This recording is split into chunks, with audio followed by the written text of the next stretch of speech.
Afghanistan border पर Tajikistan की जबरदस्त वॉर एक्सरसाइज देखने को मिली है। रूस और तजिकिस्तान मिलिट्री का साझा युद्धाभ्यास। अफगानिस्तान में बढ़ते तालिबानी कहर पर तजिकिस्तान अलर्ट है।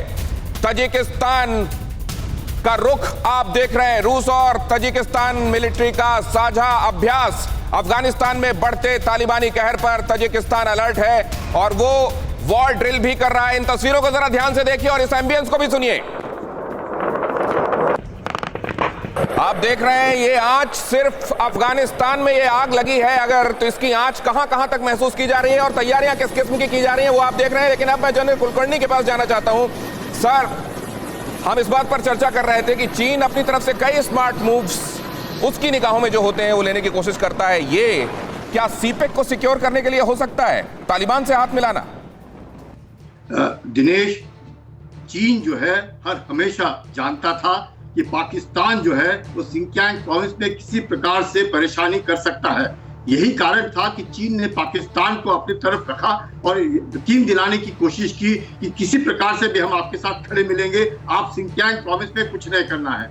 उसके लिए उन्होंने CPEC जो शी जिनपिंग का जो प्रेस्टिजियस प्रोजेक्ट है वो है रोड इनिशिएटिव वाला, जो भी रोड इनिशिएटिव में CPEC जो है चाइना पाकिस्तान इकोनॉमिक कॉरिडोर जो कि शक्सकम घाटी से होते हुए सीधा ग्वादार के लिए जाता है, उसमें बहुत जरूरी है। अब उसमें कोई दखल अंदाजी नहीं देखना चाहते और जिस प्रकार से आप ठीक फरमाया कि 13 लोगों में 9 जो चीनी इंजीनियर्स हैं वो मारे गए हैं, तो आप समझ सकते हैं कि चीन के बरखिलाफ बलूचिस्तान में, खैबर पख्तूनख्वा में किस तरीके से लोग जो हैं अगेंस्ट है उनके। और यही एक बहुत बड़ा कारण है कि चीन समझता है कि अगर अफगानिस्तान में अपने पैर ना जमाए जाए और वो भी पाकिस्तान के द्वारा अगर जमाए ना जाए तो शायद उनको बड़ी जबरदस्त परेशानी होगी, क्योंकि वाखान कॉरिडोर से सिर्फ 47 मील की दूरी पर है सिंकियांग प्रोविंस और यही उस चीन को है जो दिन और रात अगर खाता है। चीन ने भी अफगानिस्तान के अंदर तकरीबन $3 बिलियन, $3 अरब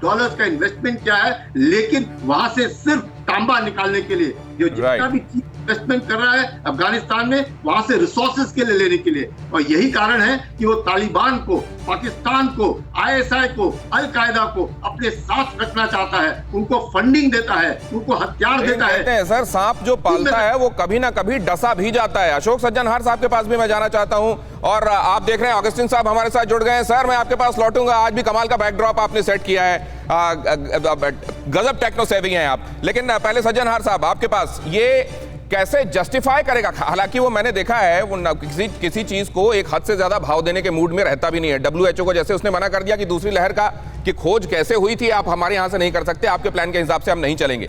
लेकिन इसको कैसे जस्टिफाई करेगा कि वो आतंकवादियों को पाल पोस रहा है? देखिए, आप बिल्कुल ठीक कह रहे हैं दिनेश, जो उसमें एरोगेंस बहुत है और हिपोक्रेसी बहुत है। जो वो करता है वो दुनिया को बताने के लिए जो क्यों कर रहा है वो ये नहीं समझता, जरूरी नहीं समझता है। परंतु दूसरी बात पर भी मैं आपसे बिल्कुल सहमत हूं। देखिए, वो अपने पांव पर खुद कुल्हाड़ी मार रहा है। आपने अभी एक वो दिया है, मुहावरा दिया है, जो सांप पालता है तो वो केवल पड़ोसी को नहीं डसते, वो सांप आपको भी डस जाते हैं। और इसका एक जीता जागता उदाहरण है पाकिस्तान। पाकिस्तान में उन्होंने बहुत सारे आतंकी गुटों को, तंजीमों को उन्होंने वहां पर पैदा किया है, एक भारत के विरुद्ध काम करने के लिए और एक अफगानिस्तान में तालिबान है, हक्कानी नेटवर्क है, वगैरह वगैरह। परंतु आप देख रहे हैं जो ये वाले जो गुट हैं ये पाकिस्तान में भी वैसी ही तबाही कर रहे हैं। और यहाँ पर चीन को सबसे ज्यादा मुश्किलात इसी बात की है जो शिनजियांग में जो उइगुर मुस्लिम्स के ऊपर उसने इतना अत्याचार कर रहा है। तो यहाँ पर ठीक है, तालिबान को वो चाहे अपने वश में कर ले, पर यहाँ पर ISI भी है, यहाँ पर अल कायदा भी है, यहाँ पर तहरीक तालिबान पाकिस्तान भी है, यहाँ पर लश्कर जंगवी भी है। ये वाले जो सब तंजीमें हैं ये नहीं मानने वाली हैं। तहरीक तालिबान पाकिस्तान ने तो अभी से ऐलान कर दिया है जो वहां पर उइगुर मुसलमानों के विरुद्ध जो अत्याचार हो रहा है उसके विरुद्ध वो जरूर काम करेंगे। ये कमाल का एनालिसिस है। ये कहूंगा, आखिरी बात में ये कहूंगा, तालिबान ने जाकर कह दिया है जो चीन हमारा दोस्त है और हम वहां पर कुछ नहीं करेंगे। परंतु जो पॉलिटिकल तालिबान है जो दोहा में बैठा है और जो यहाँ पर फील्ड में काम कर रहा है, जो मिलिटेंट हैं, एक्सट्रीमिस्ट हैं, उनके बीच में क्या तालमेल है ये किसी को नहीं मालूम है। तो इसीलिए आगे चलते हुए तालिबान भी उनके ऊपर वार कर सकता है। अगर आपको कठपुतलियां नचानी है तो 10 उंगलियों में ही तो धागा बांध पाएंगे आप ज्यादा से ज्यादा। अगर उससे ज्यादा धागे आपको दरकार हैं, जैसा बता रहे हैं अशोक सज्जनहार साहब के इतने ग्रुप्स हैं, और वो ग्रुप्स में भी किसका प्रवक्ता जो कह रहा है वही एक्चुअली वो ग्रुप मीन भी कर रहा है कि नहीं, ये भी इसका भी कोई ठिकाना नहीं है। परवाह देश की, सोमवार से शुक्रवार रात 10 बजे TV9 भारतवर्ष पर।